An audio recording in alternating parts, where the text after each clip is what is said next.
This short bite highlights common misconceptions regarding NDBI.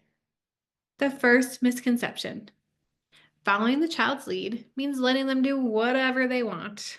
Yes, you are following the child's lead, but this doesn't mean letting them do whatever they want.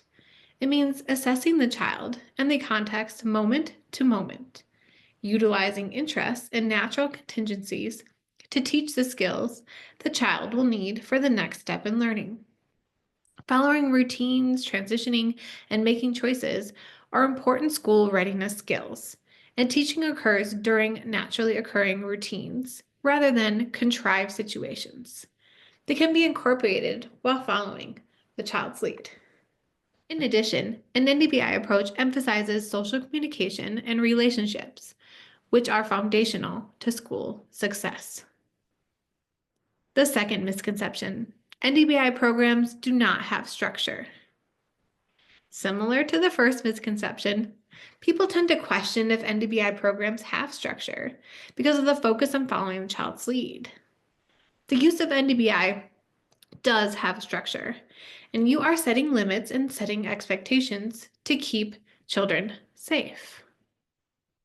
The third misconception: NDBI can only be used during play. NDBI can be used during play, daily routines, meals, and more. You can embed choices, child-specific preferences, and even assign helpers as ways to keep routine-based activities motivating and centered on the child. The fourth misconception: NDBI is just watered-down ABA. NDBI is ABA. These two articles highlight how NDBI aligns with the 7 dimensions of ABA listed here. NDBI is applied, behavioral, analytical, technological, conceptually systematic, effective, and has generality.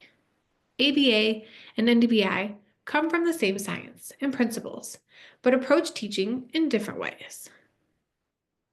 The fifth misconception: there is no research supporting the effectiveness of NDBI. Actually, current research suggests that NDBI shows promise of effectiveness. Of course, we need more research, but NDBI is empirically supported. The sixth misconception: NDBI is in conflict with the theoretical orientation of practitioners trained in purely behavioral or developmental approaches.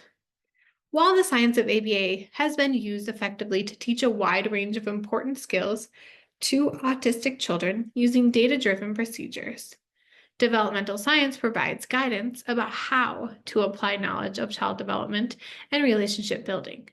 This is consistent with developmentally appropriate practice in early childhood education and best practices in early intervention and early childhood special education.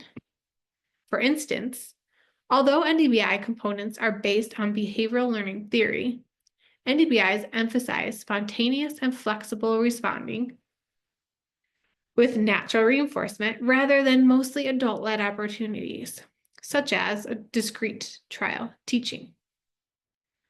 Also, NDBI is in alignment with constructivist learning theory.